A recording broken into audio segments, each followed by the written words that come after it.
um critério todo que aquilo vaza igual um queijo suíço para tudo quanto é lado. Não existe mais operação surpresa da polícia. Os caras... A polícia, a PM do Rio de Janeiro, tem um setor de demolição. Sargento da PM, operador de máquina hidráulica para quebrar concreto. Foi 70 mil toneladas de concreto o ano passado. Só está faltando aprovar o projeto na prefeitura. Está faltando. Porque antes, o cara, quando ia fazer uma barricada, ele jogava uma estora, jogava uns negócios ali para atrapalhar a polícia passar. Jogava uns pedaços de concreto, chegava com a caminhonete, jogava e saía fora. Agora não. Agora acho que eles estão contratando engenheiro, equipe, bota placa e tudo. Breve nesse local uma barricada. Né? Aí os caras fazem de concreto a porra toda, estacado, e casa-mata. E casa-mata preparada para receber a polícia a tiro. Aí o cara chega para mim e fala assim, não, nós temos que fazer um estudo. Não tem que fazer estudo nenhum. Rubão, a gente falou quem isso cria essas propostas, então. quem criou essa proposta, você entendeu? Tem alguém que cria, isso não é... Isso não é de graça, isso não acontece não. de graça, isso faz parte de um projeto. Afinal de contas, não existe China maior do que o Brasil no cenário mundial atual. A China, na década, no século XIX, no final, meados do século XIX, era o país mais rico do mundo. Tinha uma estrutura política caótica, tá? Tinha uma dinastia lá ruim demais, fodida, uma briga interna, e a Inglaterra se aproveitou disso, com a tecnologia que eles tinham de ponta na época na Europa, e a Inglaterra estava na segunda Revolução Industrial, já colocaram isso a favor e foram para lá, porque lá tinha tudo, a tabela periódica, tinha tudo que eles precisavam na época. A China era o país mais rico do mundo. Hoje o país mais rico do mundo desprotegido é o Brasil. Hoje ninguém tira farinha com a China. Hoje ninguém tira farinha com a Rússia. Vai arrumar o que na Rússia? Vai arrumar problema. A China possui riquezas naturais também? Muitas. Ela imensas. também é beneficiada.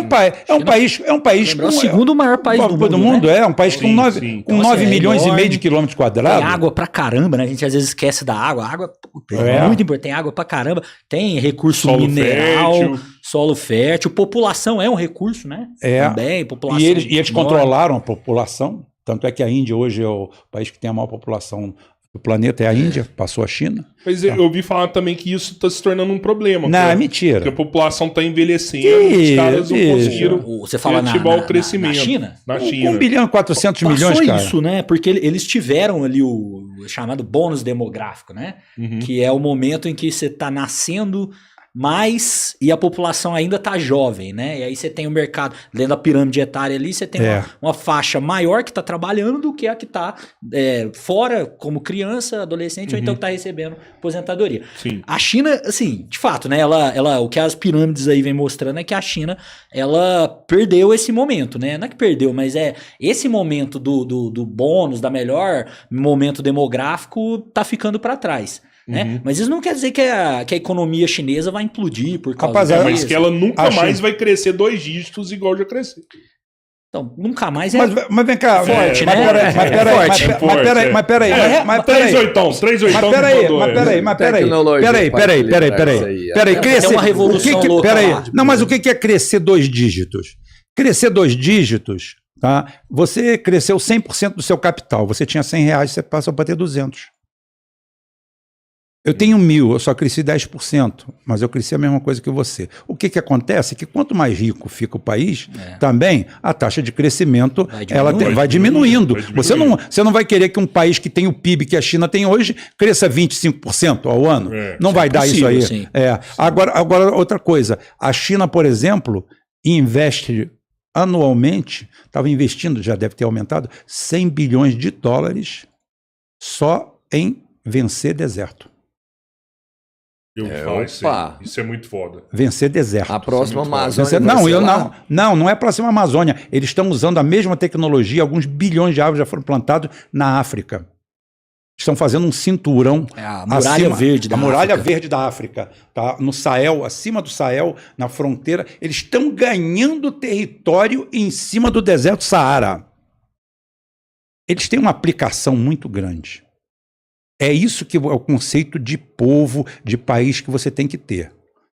É o que eu estou falando. Isso daí você só tem com mão de obra especializada e com reconhecimento. O que é reconhecimento de mão de obra? Reconhecimento de mão de obra não é você pagar um salário de $10 mil para o cara. É o cara ganhar $1.000, mas, por outro lado, não dá de cara sabendo que o juiz da esquina está ganhando $150 mil por mês, sem fazer nada. Isso desestabiliza qualquer pirâmide. Você, para ter o engajamento total, você tem que simplesmente planificar a coisa. Você tem que achatar o salário de baixo para cima. O certo é isso. Você achata o salário de baixo para cima. E você acaba com essa história que, como criaram no Brasil, o conceito que o próprio Lula está difundindo, que é o seguinte: eu nunca vi um cara do Partido dos Trabalhadores falar assim, você tem que se formar. E se todo mundo for engenheiro, a mão de obra mais pica do mercado vai ser de pedreiro. Porque não tem pedreiro. Né? Você tem que fazer uma escola vocacional.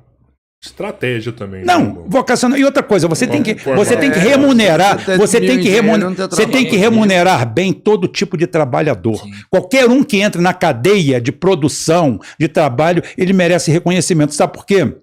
Porque o auxiliar que está ajudando ali, que não tem qualificação nenhuma, ele é necessário.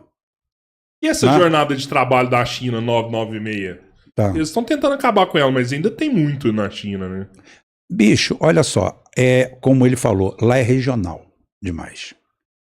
Existem regiões da China mais pobres, mais atrasadas, existem outras mais ricas. Super então é o seguinte, exatamente, inclusive o salário mínimo, que chama mínimo lá na China, ele é totalmente fracionado. Como assim?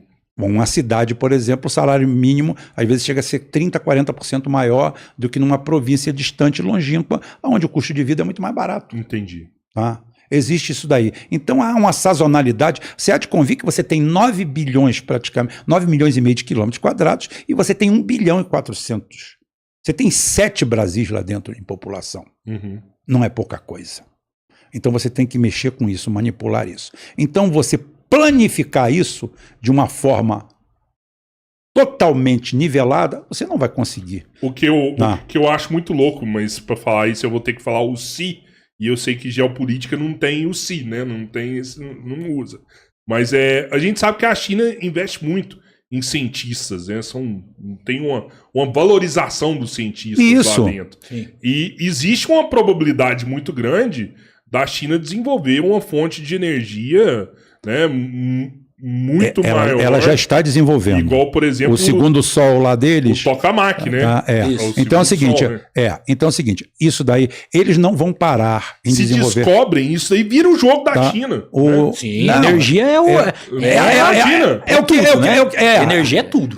E estão próximos, né? Por enquanto, com tudo que existe, o ser humano ainda continua matando e morrendo por causa de petróleo. Ele só finge que não é. Ele só finge que não é. Ainda é a principal fonte energética do planeta. Disparado. É porque tem gente que quer, não precisa mais. Hein? É porque tem muita gente que quer isso, porque não precisa mais. É o seguinte, hoje o planeta depende. Guardando as devidas proporções, o petróleo parece um pouco com os Estados Unidos. Está em queda, mas ainda é necessário. Tá? Então é o seguinte, realmente, quem dominar um ciclo completo de uma energia revolucionária, é claro que vai disparar na frente de todo mundo. Tá? E aí eu fico me perguntando... Essa é uma área que o Brasil podia estar ali, né? Exato. A área nuclear, por exemplo. Nuclear, né? Investir ali. Não, nós abrimos isso, né? A gente não vê isso, assim, projeto de Estado nessa área, né? Não, porque nós assinamos todos os protocolos de que nós íamos arrancar todos os caninos, que a gente nunca mais ia morder ninguém. Tá? Todos os governos aí, isso daí, o Kissinger, a luta do Kissinger é o seguinte, nós não queremos nenhuma superpotência abaixo do Equador. Tá? Nós não queremos concorrentes. Quando você olha o tamanho dos países do mundo, o único grande bobão da fila somos nós. O Canadá um pouco com a gente, mas o Canadá sofre da equação tamanho do Estado, população, muito pequena a população, muito. Se a população russa é pequena, do Canadá é sofrível. Tá? Então é o seguinte, você tem essa equação. Então o Brasil é um país que tem mais de 8 milhões de quilômetros quadrados, tá? É o quarto país de tamanho em terra contínua, porque os Estados Unidos se torna o quarto maior país do mundo quando ele incorpora o Alasca. Fora do Alasca, em terra contínua, tá? O Brasil é o quarto maior país do mundo. E nós temos disparado a maior reserva de água do planeta. Que é uma riqueza que ninguém fica falando, mas é a primeira coisa. Se você vai em algum planeta distante ou você tenta achar um planeta distante, a primeira coisa que você quer saber é se tem água. Porque a única forma que o ser humano conhece de vida é através da água. Tá? Então, a gente tem essa riqueza. Nós somos o grande bobão da fila.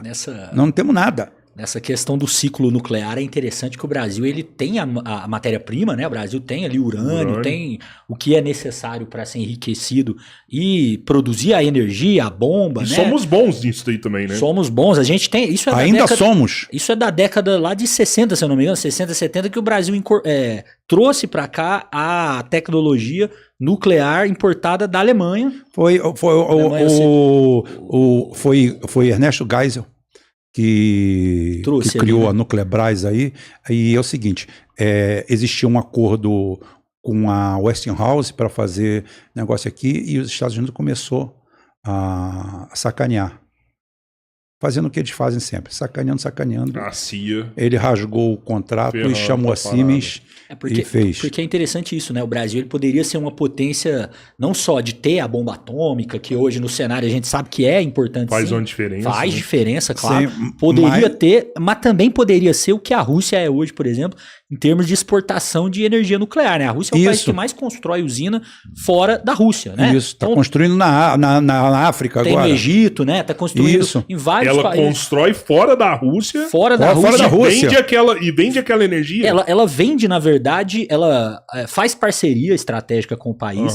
Então ela muitas vezes até abre, né, certos segredos ali para que o país tenha o domínio daquela tecnologia. Faz uma transferência de tecnologia também. Mas ao mesmo tempo ela está vendendo serviço também. Então muitas vezes, por exemplo, o Egito não tem ali o plutônio, o urânio, vai comprar da Rússia e também a manutenção vai ser feita pelos russos que vão chegar lá. Como se uma espécie de franquia. É um pouco isso, sabe? Vende o serviço. Então é um engenheiro russo de alta qualidade que vai lá e vai voltar com dólar no bolso porque ajudou ali a fazer a manutenção. É um serviço de longo prazo, né? Que você cria um laço geopolítico. Cara, porque eu preciso da Rússia, pô. Se eu cortar laço e começar a brigar com a Rússia agora, minhas usinas, elas estão ali, né, de acordo com eles. Então você cria uma relação... Isso, vínculo direto. Um vínculo que fica muito mais difícil você brigar com aquele país, né? Então a Rússia faz, por exemplo, amizade, se aproxima dos países muitas vezes assim. E aí, claro, né? Busca o que é melhor para ela também. Então eu te ofereço essa tecnologia aqui. O que você tem de bom aí para... Que canais você me abre aqui? Isso. Sabe? Então é algo que o Brasil poderia estar fazendo hoje, mas não fez, né? Não só porque não assinou acordos, né, que nos alijam nos lesaram miseravelmente. Assinou acordos aí, já na época com maior orgulho, FHC, né? Com maior orgulho, graças a Deus não ser merda nenhuma. Que bom, olha que maravilha. Isso aí é um negócio olha que coisa que nós somos. Não vamos ser nada, com muito orgulho. Tá? E agora é difícil voltar, né? O problema talvez maior seja esse, porque aí agora o Brasil, no atual estado das coisas, né, virar e falar, não, pera aí, nós vamos pegar o protocolo de não proliferação nuclear, que foi assinado lá em 98 com o Fernando Henrique. Nós vamos rasgar esse papel aqui. Mas isso é problemático hoje, né? Não é para geração de energia, é para produção de armas. De armas, isso. A geração de energia a gente pode trabalhar, mano. Pode trabalhar. A questão é a falta do interesse, né? Pode, mas pegaram o Othon e botaram na cadeia. Isso, que é o maior gênio ainda vivo, tá? É o seguinte, do programa nuclear brasileiro. E foi a Lava Jato, né? Foi o vice-almirante Othon, que foi criado pelo Geisel. Ele nasce junto com a Nuclebras. O Geisel, um dia ainda vão dar o mérito que ele merece, porque ele pensou geopoliticamente. Pode ser que no governo dele tivesse crise, tivesse isso, ele pegou, por exemplo, a maior seca da história do Nordeste conhecida e reportada. Foi no governo dele. Então é o seguinte, mas o que acontece? Ele cria as usinas nucleares.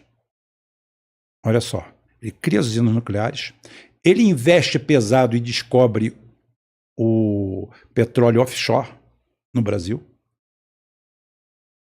A plataforma, o campo de garupa começa a produzir em 1977. Descoberto em 74 e em 77. Ele incrementa a Petrobras. Ele criou a Petrobras Distribuidora quando ele era presidente da Petrobras. Ele que lançou a Itaipu Nacional e foi ele que fez o Proálcool.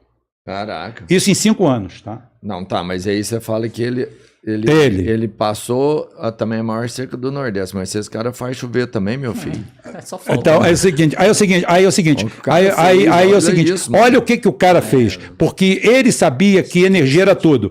O Geisel era um cara que ele nasceu para ser administrador, não para ser presidente, ele não era político. Porque em 1959, ele já era um apaixonado por energia, por petróleo, e o Juscelino Kubitschek chamou ele para ser presidente da Petrobras. E ele não aceitou. Ele não aceitou. Mas por que você não vai aceitar? Ele falou, eu não vou aceitar, porque a hora que você mandar fazer uma nova refinaria da Petrobras, você vai querer fazer ela no melhor lugar político, e eu vou tentar fazer ela no melhor lugar econômico, e você vai ganhar, porque você é o presidente. E eu não vou concordar. O Juscelino fez 50 em 5, ele viu em 5 oportunidade de 200 Rapaz, fez 55, fez Brasília junto, cagou tudo. Não é nome do plano. Assim, cagou tudo. Cagou tudo. Em 5 anos ele viu 200 anos para frente. Não, ele viu que é o seguinte, o futuro é energia. O que a galera ainda não chegou, que a galera está querendo agora, ele já estava pensando. Como foi criado nesse período, uma coisa que seus amigos do agronegócio, você que tem bastante Meus amigos? Você tem amigos no agronegócio? Tem mesmo. Então, você tem que falar para esse... Mas é o Robertinho que defende o agro. Tá? Não, mas eu também defendo, porque é um produto nacional, por que eu não vou defender? Boa. Por que eu não vou defender algo que é nosso? Tá? Agora é o seguinte... Esses seus amigos do agro, é o seguinte, vocês têm que chegar para eles e falar, gente, a vida não é só comprar apartamento em Miami. Vocês vão tomar uma pernada do destino muito feia, porque vocês até agora estão comendo a gordura do que a Embrapa criou, a Embrapa está morrendo. Por que o agronegócio ainda não fez um fundo privado, uma PPP, uma parceria público-privada, e falou assim, deixa que a Embrapa é nossa. A gente banca. A Embrapa está com corte de verba. Tudo que tem de bom hoje no agronegócio brasileiro foi desenvolvido pela Embrapa. E o cara está comendo a gordura. Aí daqui a pouquinho o americano vai lá, uma coisa que as pessoas esquecem dos Estados Unidos, que uma das melhores coisas que os Estados Unidos têm exatamente o agronegócio. A pessoa só pensa nos Estados Unidos, no carro, em Detroit, em bababá, e esse Vale do Silício, esquece que eles são pesadíssimos no agronegócio. O problema, Rubão, é que hoje, no Brasil, todo mundo que tem um pedacinho de terra acha que é do agro. O agro problemático é outro. Porque esse cara que tem um pedacinho de terra, ele não consegue pegar os 400 bi do plano de safra, não. Mas tem um cara do agro que abocanha essa grana toda, que não investe no país, que não desenvolve a indústria do lado dele, que é essencial, entendeu? E aí a hora que você fala, o agro, aqui que tem um pedacinho de terra, acha que você tá batendo nele ali... Entendeu? E não quer enxergar essa verdade. Rapaz, e outra coisa, a hora que ele começar a descobrir que a soja dele, que quem mais criou a soja mais prolífica do mundo foi aqui na Embrapa. Sim, quando o produto de lá começar a melhorar e o daqui não acompanhar, eles vão fazer aquele negócio. pai rico, filho pobre. E a China tem um projeto para não ter mais dependência de soja do Brasil.